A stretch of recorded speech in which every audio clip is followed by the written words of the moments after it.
मरी हुई वेल जिंदा वेल से भी ज्यादा खतरनाक क्यों होती है? मरी हुई वेल की कौन सी बात उसे जिंदा वेल से भी ज्यादा खतरनाक बनाती है? और क्यों युवा और शादीशुदा औरतों को मरी हुई वेल से दूर ही रहना चाहिए? चलिए जानते हैं मरी हुई वेल की वो हैरत अंगेज बातों के बारे में जो शायद ही आपने सुनी होगी। दरअसल वेल की कुल 90 से अधिक प्रजातियां हैं जिन्हें मुख्य रूप से दो समूहों में बांटा गया है। पहला समूह बैलेन वेल। इन वेल के दांत नहीं होते बल्कि इनके मुंह में बैलेन प्लेट्स होती हैं। बैलेन प्लेट्स को आप एक किचन के छन्नी की तरह समझ सकते हैं जिनसे ये पानी के साथ हजारों छोटे समुद्री जीव और मछलियों को निगलती है और फिर सिर्फ पानी को वापस निकाल देती है, जिससे समुद्री जीव बैलेन प्लेट्स में फंसकर वेल के पेट में चले जाते हैं। बैलेन वेल का आकार आमतौर पर बड़ा होता है। ब्लू वेल और हम्पबैक वेल इसके प्रमुख उदाहरण है। दूसरा समूह दांत वाली वेल।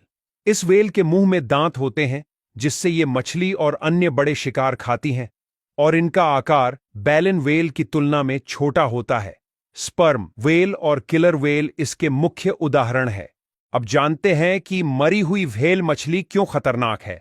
मरी हुई व्हेल की बात करें तो कुछ प्रजातियों की व्हेल मरने के बाद सबसे ज्यादा खतरनाक बन जाती है, जिसमें blue whale, sperm whale, humpback well और फिन वेल का नाम सबसे ऊपर आता है। आमतौर पर जब वेल की मौत होती है तब उसका शरीर समुद्र के तल में जाकर कुछ महीनों में नष्ट हो जाता है, लेकिन जब वेल का शरीर समुद्र के किनारे पर आ जाता है तब उसमें एक अजीब सी खतरनाक प्रोसेस शुरू होने लगती है।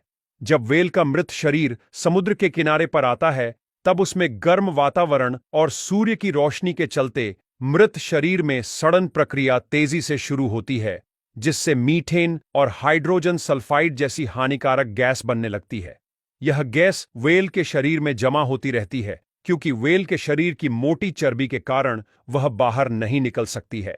इसलिए वेल का शरीर एक गुब्बारे जैसा फूलने लगता है, लेकिन वह बाहर से दिखता नहीं है।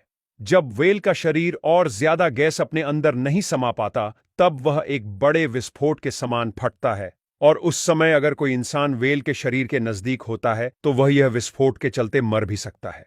लेकिन अब जानते हैं सबसे खास बात, क्यों कभी शादीशुदा औरतों को मरी हुए वेल के पास नहीं जाना चाहिए। दरअसल मरी हुई वेल के शरीर से हाइड्रोजन सल्फाइड और अन्य जहरीली गैसें निकलती हैं।